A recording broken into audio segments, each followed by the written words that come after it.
Olá, eu sou Janira Bezerra de Brito, sou especialista em psicopedagogia pela UNP, sou pedagoga pela UFRN e sou mestre em educação.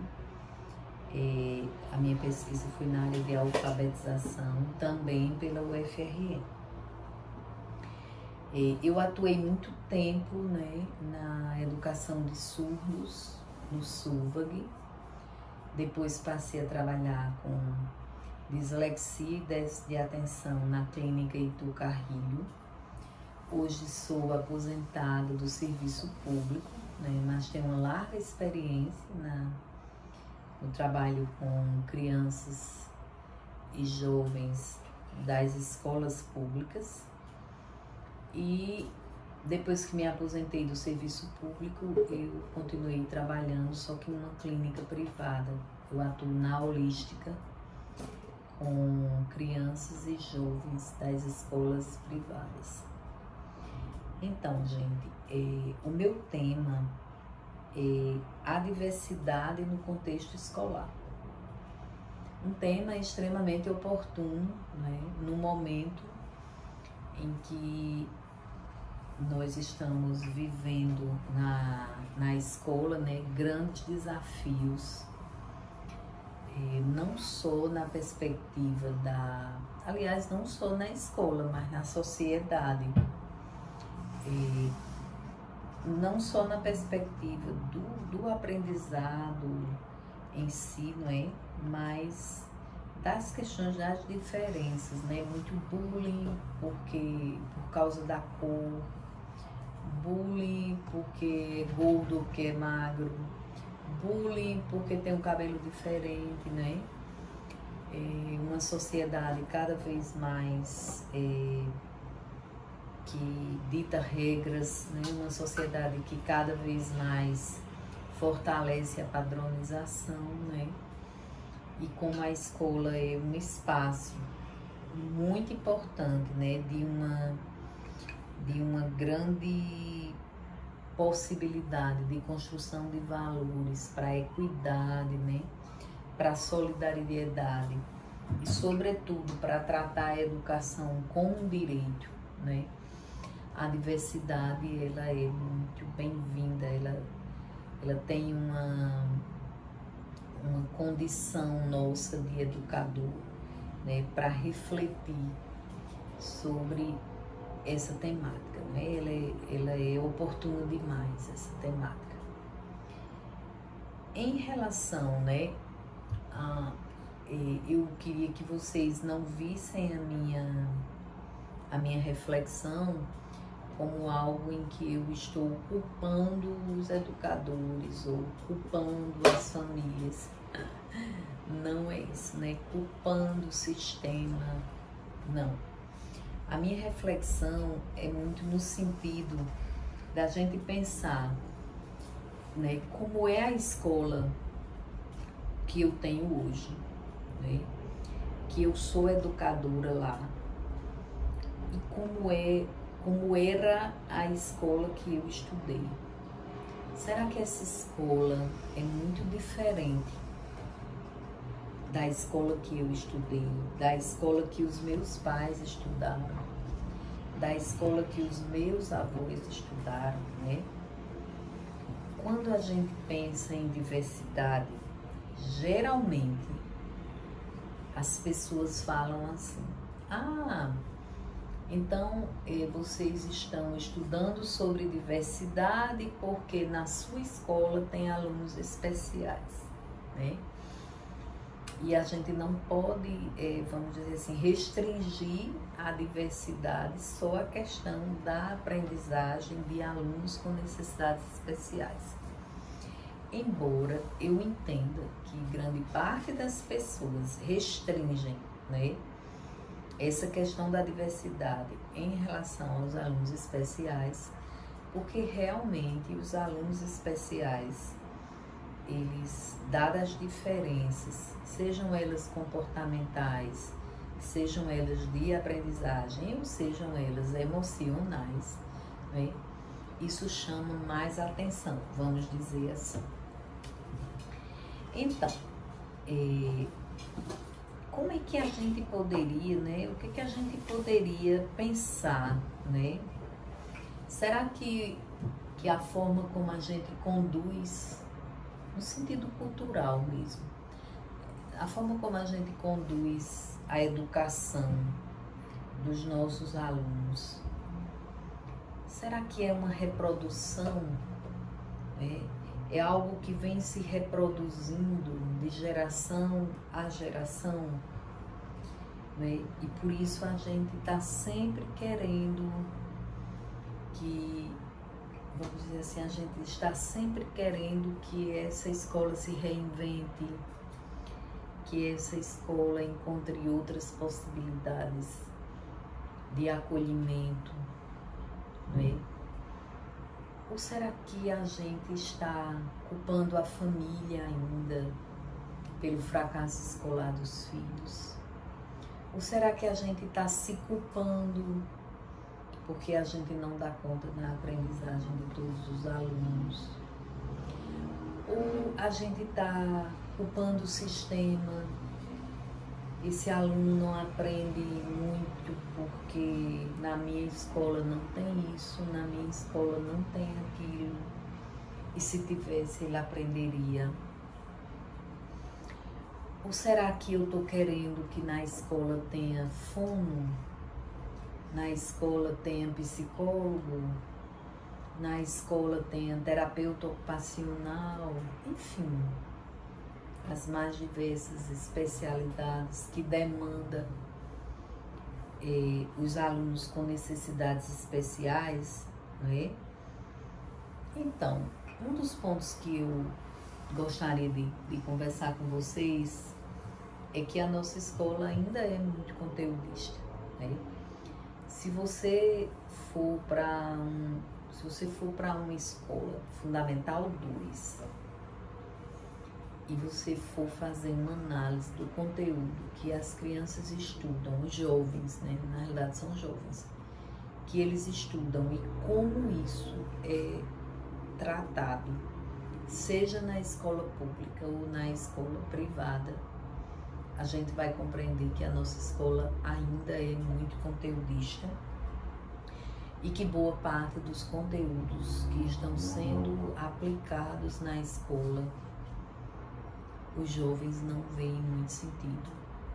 Eu estou dizendo os jovens porque é muito do Fundamental 2 e do médio, onde a gente tem maior observação em relação a essas questões. Eu costumo dizer que na nossa cultura os pais estão, não estou dizendo isso culpando, mas os pais, os professores, na sua maioria, se o aluno tiver com nota boa, pronto, ele pode não ter aprendizagem, mas se ele tiver com nota boa, tá tudo certo, né? Os pais, eles correm para a escola quando o aluno tira nota ruim. Quando ele estiver tirando nota boa, ele não quer nem saber como é o nome da professora, mas tirou nota ruim, ele vai lá. Então, a escola que nós temos, ela é uma escola que se sobrepõe a nota em relação à aprendizagem. E isso acaba sendo um grande problema. Outra coisa é a questão da diferença em si, né? A diferença na escola é tratada sempre como um problema. Não só a diferença de aprendizagem, mas a diferença das características, a diferença do modo de pensar. Se alguém na escola é mais, vamos dizer assim, inquieto, se alguém na escola é mais questionador, ou se alguém na escola é mais passivo, né, aceita tudo, se submete a tudo, isso também se torna um problema. Outra coisa que a gente pode pensar, não é? Eu vou dar um exemplo bem básico. Um dia desse, uma mãe de um jovem que eu acompanhei na Heitor Carrilho me disse que a coordenadora da escola que o garoto estuda tinha dito que só iria fazer uma adequação, uma adaptação na prova dele se ele levasse um diagnóstico. E aí eu tô trazendo essa reflexão para vocês, porque eu acho isso muito sério, não é? Num sistema em que a gente não tem rede de apoio, sobretudo médica, que quem dá diagnóstico é médico, não é?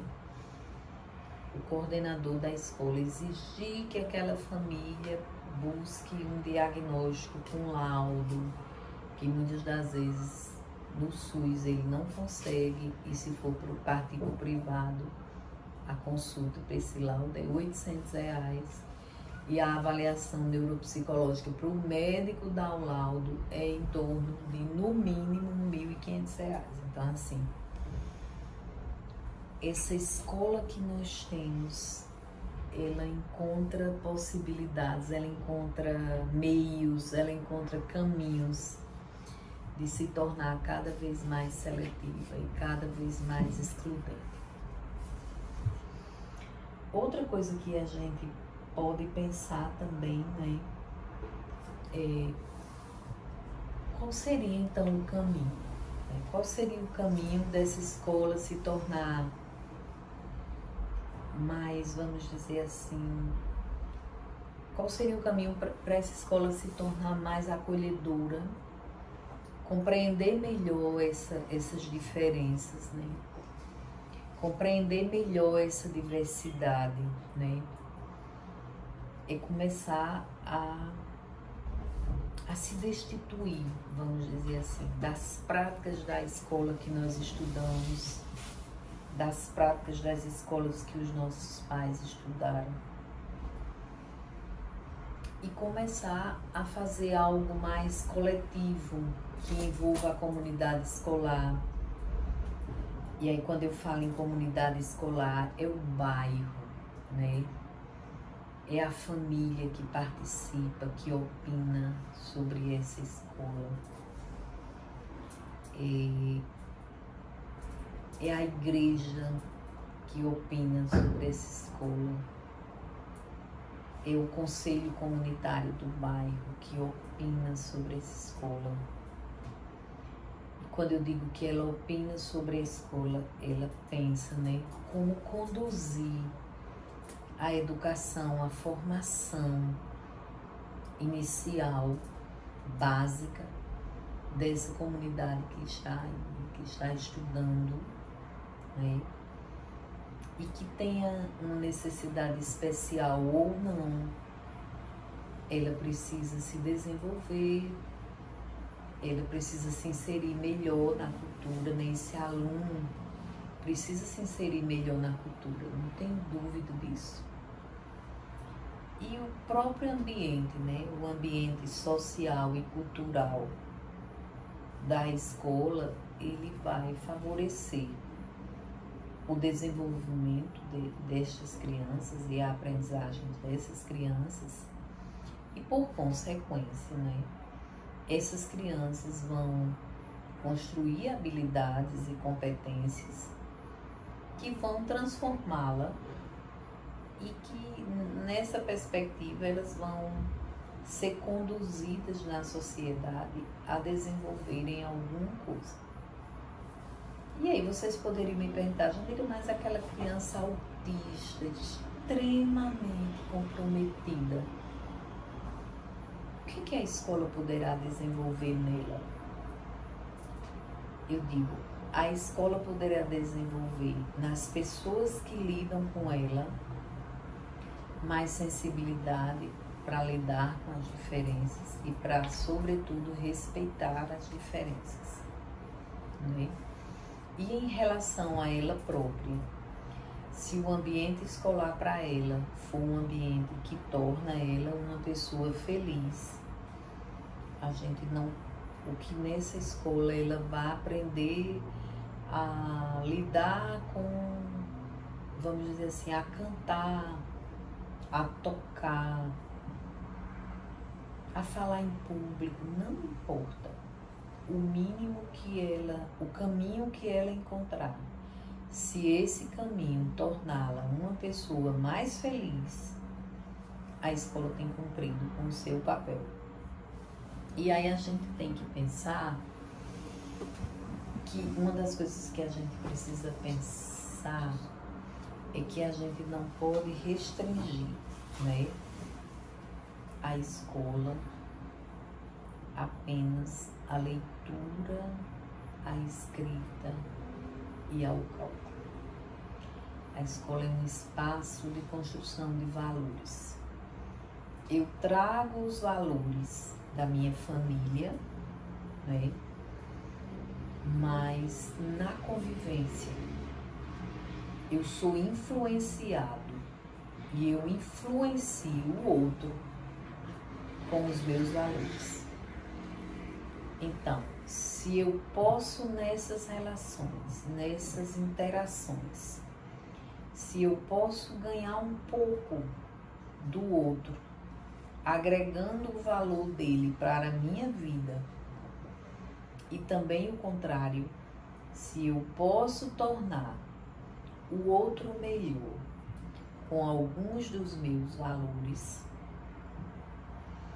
a escola tem sim como mediar essas interações para educar pessoas, para solidariedade, educar pessoas para participação, educar pessoas para autonomia, educar pessoas para justiça, né?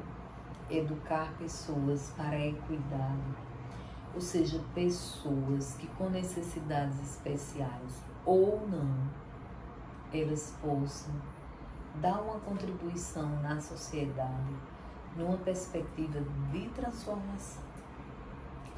Cada um de nós, educadores que aí estamos nesse momento, refletindo, né, criando outras possibilidades de construir uma sociedade melhor, cada um de nós tivemos educadores que tiveram essa preocupação para conosco. Todas as vezes que eu estou diante de uma família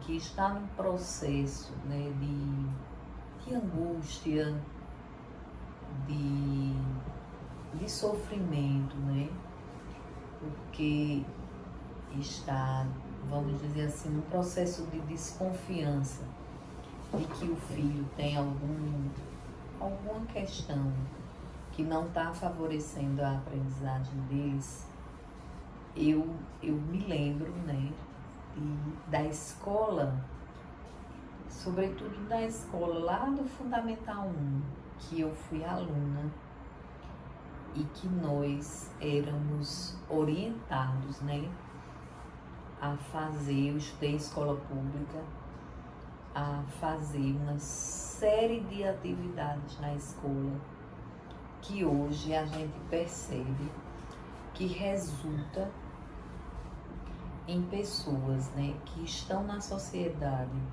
trabalhando, não importa em que, né, pessoas do bem, né, que estão possibilitando transformação na área de atuação delas, né. Eu tenho uma amiga que é jornalista, que hoje eu percebo a importância que foi, né, a escola em que nós estudamos para a atuação dela como jornalista. É uma jornalista que está muito preocupada com o bem-estar da sociedade, né, em fazer circular algo que dê possibilidades para todas as pessoas e não necessariamente para um pequeno grupo, para um grupo dominante, né? Ele é uma pessoa que está mais, vamos dizer assim, mais movida, né, pelas causas sociais. Então, esse é o meu sentimento, né? O sentimento de que é na diversidade, né, que a gente vai encontrar os caminhos, que não há uma receita, vale salientar, mas os caminhos para uma maior mobilização, né? Para vamos dizer assim, para mover, né? O nosso pensamento, a nossa ação, sobretudo, porque as palavras são importantes, mas as ações, elas são muito maiores, não é? E eu acho que é exatamente nessa diversidade que a gente tem a possibilidade de conquistar novos caminhos para essa escola, né? Para essa escola que eu atuo, seja como professora de português, seja como professora de matemática, seja como coordenadora, não é? Mas é nessa escola, é nessas interações que eu vou encontrar possibilidades de gerir melhor, né, essas ideias e transformar essas pessoas, né, para o caminho do bem. E não é porque o aluno é da escola pública que ele não tenha o direito, né, de ser alguém que possa dar uma grande contribuição à sociedade numa perspectiva de transformação. Então, esse é o, vamos dizer assim, o nosso grande papel, né, enquanto educador. A maior possibilidade que nós temos é essa. Se a gente consegue construir essas possibilidades, se a gente consegue construir essas possibilidades nas interações, né, seja com a família, seja com a igreja, seja com o centro comunitário, seja com as pessoas de um modo geral, né, do bairro, se a gente consegue fazer isso, e isso se reflete na escola, né, nós teremos sempre a escola que é apoiada e não a escola em que as pessoas jogam pedras. De vez em quando há vamos dizer assim, um grito dos educadores por uma greve, eu sempre estou assistindo a mídia, né, assistindo os programas da TV, exatamente para perceber como é que a comunidade está se comportando. Ela está ao lado dos educadores, ela está apoiando esse movimento, porque é na greve também, né, que a gente ensina as pessoas, nas interações da greve, que a gente ensina as pessoas o respeito, né? É na greve que a gente acata, ouve as falas de cada pessoa. É na greve que fica o lado A e o lado B pensando diferente, que é tão necessário pensar diferente. Enfim,